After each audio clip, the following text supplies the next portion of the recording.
ناظرین کرام، یہ مدینہ طیبہ کے رہنے والے تھے اور انصاری قبیلے سے تعلق رکھتے تھے۔ بطور صحابی دیکھیں تو بے حد خوبصورت تھے۔ ظاہری نقطۂ نگاہ سے دیکھیں تو کہا جاتا ہے کہ ان کا قد چھوٹا اور رنگت سیاہ تھی، اور ظاہری شخصیت بھی کوئی ایسی متاثر کن نہیں۔ آپ کے پاس مال و دولت بھی نہیں تھی اور معاشرے میں کوئی اونچا مقام بھی نہ تھا، لیکن چونکہ آپ عشق رسول کی دولت سے مالا مال تھے، اسی لیے رسول اللہ آقائے دو جہاں محمد مصطفیٰ صلی اللہ علیہ وآلہ وسلم کو آپ بہت محبوب تھے، اور آپ اپنے اس غلام پر خاص شفقت فرماتے تھے۔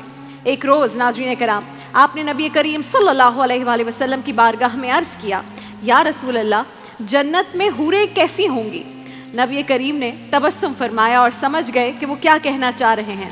فرمایا، جلبیب، فکر نہ کر، تیرا یہاں دنیا میں بھی نکاح ہوگا اور جنت میں بھی تجھے حوریں ملیں گی۔ انہوں نے عرض کیا، یا رسول اللہ، مجھے اپنی بیٹی آخر کون دے گا؟ میرے پاس نہ تو حسن و جمال ہے، نہ ہی مال و دولت ہے، اور نہ ہی میں کسی اعلیٰ خاندان سے ہوں۔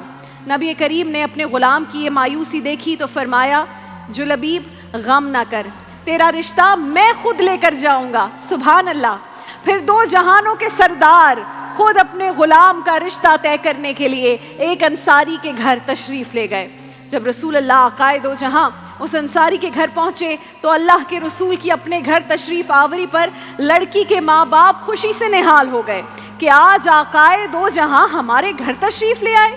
اور جب آپ صلی اللہ علیہ وآلہ وسلم نے یہ فرمایا کہ میں تمہاری بیٹی کے رشتے کے سلسلے میں آیا ہوں، تب تو ناظرین کرام لڑکی کے ماں باپ کی خوشی دوبالا ہو گئی، اور وہ خوشی سے کہنے لگے، اللہ اکبر، ہماری خوش بختی کہ رسول اللہ ہماری بیٹی کا ہاتھ مانگ رہے ہیں، اس سے بڑی سعادت ہمارے لیے بھلا اور کیا ہو سکتی ہے۔ رسول اللہ صلی اللہ علیہ وآلہ وسلم نے جب یہ دیکھا اور اندازہ لگایا کہ یہ انصاری گھرانہ غلط فہمی میں مبتلا ہو گیا ہے، تو آپ نے فرمایا کہ میں اپنے لیے رشتہ نہیں مانگ رہا۔ انصاری نے عرض کیا، یا رسول اللہ، پھر آپ کس کے لیے رشتہ مانگنے کے لیے آئے ہیں؟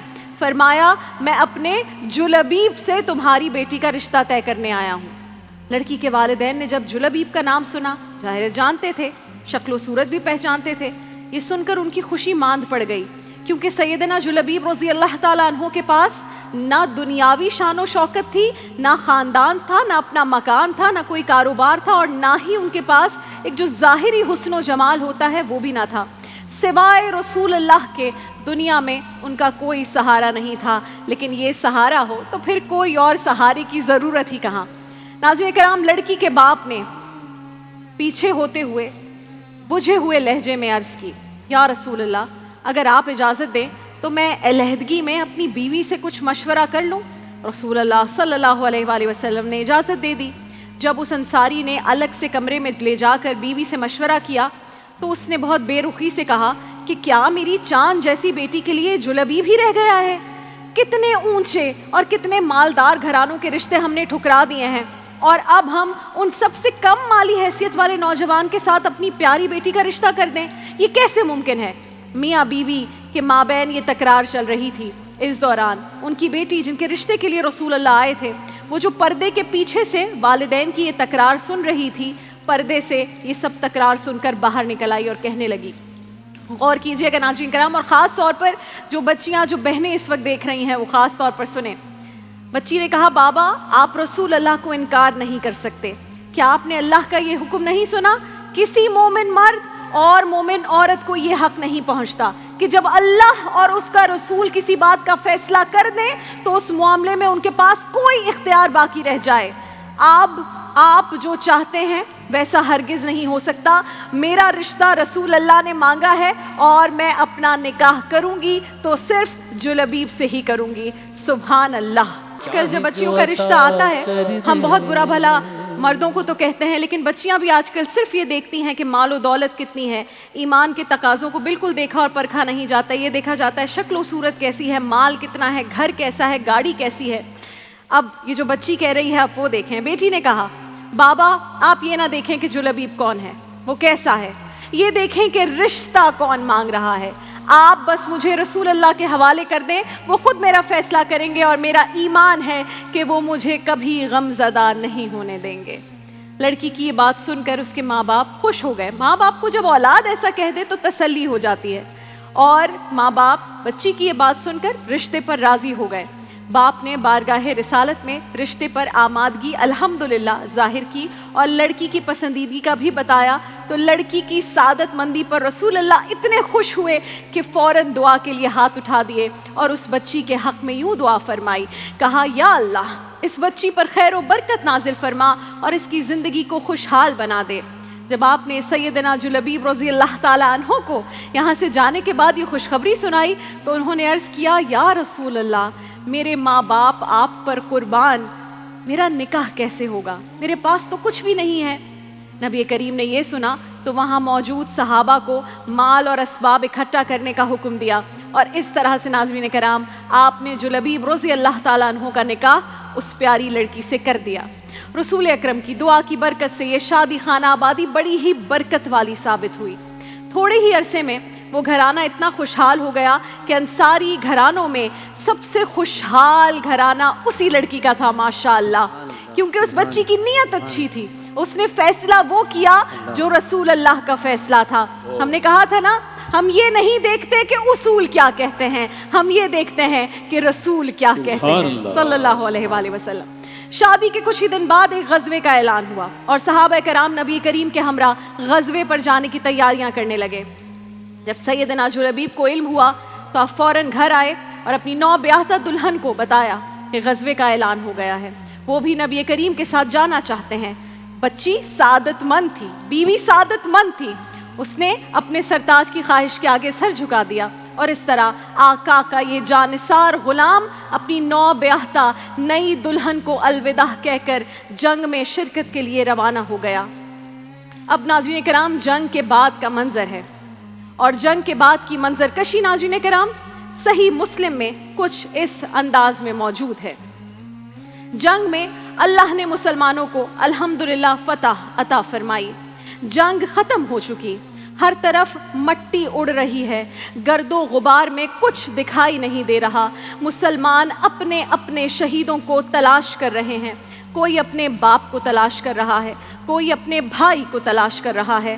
رسول اللہ بھی اسی گرد و غبار میں کسی کو تلاش کر رہے ہیں. آپ کے لباس مبارک پر بھی گرد و غبار تھا, اور آپ کی زبان اقدس پر بس ایک ہی نام تھا, جلبیب. جلبیب, مجھے جلبیب نہیں نظر آ رہا. کسی نے کیا میرے جلبیب کو دیکھا ہے؟ کہاں ہے میرا جلبیب؟ نبی پاک کی بے قراری دیکھ کر صحابہ حضرت جلبیب کو میدان جنگ میں ڈھونڈنے لگے. ایک صحابی توڑ کر آئے اور کہا, حضور وہ جلبیب کا پتہ چل گیا, حضرت جلبیب شہید ہو گئے ہیں. یا رسول اللہ, وہ دیکھیے ادھر ان کا جسد مبارک موجود ہے. اپنے غلام کی شہادت کا سن کر رسول اللہ کی آنکھوں میں آنسو آ گئے. جب آپ حضرت جلبیب کے پاس پہنچے تو دیکھا کہ ان کے قریب 7 لاشیں کافروں کی پڑی ہوئی ہیں. نبی کریم نے جب یہ منظر دیکھا تو اشک بار ہو کر فرمایا, میرا جلبیب شہید ہو گیا, لیکن اس نے جاتے جاتے 7 مشرکوں کو بھی جہنم رسید کر دیا. اور پھر روتے ہوئے ساقی کوثر نے وہ کلمات اپنے اس غلام کی شان میں ادا کیے ناظرین کرام جو بہت کم صحابہ کے حصے میں آئے ہیں. آپ صحابی ہیں خوش نصیبی, لیکن آپ ایسے صحابی ہیں کیا ہی خوش نصیبی ہے. حضرت جلبیب کے سرہانے کھڑے ہو کر رسول اللہ صلی اللہ علیہ وآلہ وسلم نے فرمایا, لوگوں سنو, لوگوں سنو, یہ مجھ سے ہے اور میں اس سے ہوں. یہ نہیں فرمایا کہ یہ جنت میں گیا ہے, کچھ صحابہ کے لیے یہ بھی اعلان ہوا ہے. یہ نہیں فرمایا کہ اس کے گناہ معاف ہو گئے ہیں, کچھ صحابہ کے لیے یہ اعلان بھی ہوا تھا. یہ بھی نہیں فرمایا کہ یہ پکا جنتی ہے, بلکہ فرمایا کہ یہ مجھ سے ہے اور میں اس سے ہوں. اللہ اکبر. صحابہ فرماتے ہیں کہ یہ وہ الفاظ تھے کہ جنہیں سن کر ہم سب حضرت جلبیب کی قسمت پر رشک کر رہے تھے. جب شہیدوں کی قبریں تیار ہو گئیں اور سب اپنے اپنے شہیدوں کو قبروں میں دفن کرنے لگے تو حضرت جلبیب کی باری بھی آئی. بعض صحابہ ان کے جسد اقدس کو اٹھانے کے لیے آگے بڑھے تو رسول اللہ نے فرمایا, پیچھے ہٹ جاؤ, پیچھے ہٹ جاؤ, تمہیں ابھی تو بتایا تھا کہ یہ میرا ہے, یہ مجھ سے ہے اور میں اس سے ہوں. پھر نگاہ فلک نے یہ منظر بھی دیکھا کہ وہی جلبیب جن کے پاس نہ ظاہری حسن و جمال تھا، نہ اعلیٰ خاندان تھا، نہ دولت نہ مال، جنہیں کوئی اپنی بیٹی تک دینے کو تیار نہیں تھا، اسی نوجوان کی میت کو اللہ کے رسول نے اپنے مقدس بازوؤں میں اس طرح اٹھایا جس طرح ماں اپنے چھوٹے بچے کو اٹھاتی ہے۔ رسول اللہ نے ایک ہاتھ ان کی گردن کے نیچے رکھا، دوسرا ہاتھ ان کی ٹانگوں کے نیچے رکھا، اپنے غلام کو دونوں ہاتھوں سے اٹھا کر پھر نبی پاک اکیلے ہی قبر میں اترے، اور جب انہیں قبر میں رکھا تو آپ کی مبارک آنکھوں سے آنسو جاری تھے۔ جب حضرت جلبیب کی تدفین ہو گئی، صحابہ ان کی قبر پر مٹی ڈال رہے ہیں تو دیکھا رسول اللہ مسکرا رہے ہیں۔ غلاموں نے مسکراہٹ کی وجہ پوچھی تو رسول اللہ نے فرمایا، میرے رب نے ابھی ابھی جنت میں جلبیب کا مقام مجھے دکھایا ہے، میں اس لیے مسکرا رہا ہوں، اور میں دیکھ رہا ہوں کہ جن حوروں کا ذکر جلبیب کیا کرتا تھا، سوال پوچھا کرتا تھا، اللہ نے وہ حوریں اسے جنت میں عطا کر دی ہیں۔ اللہ اکبر۔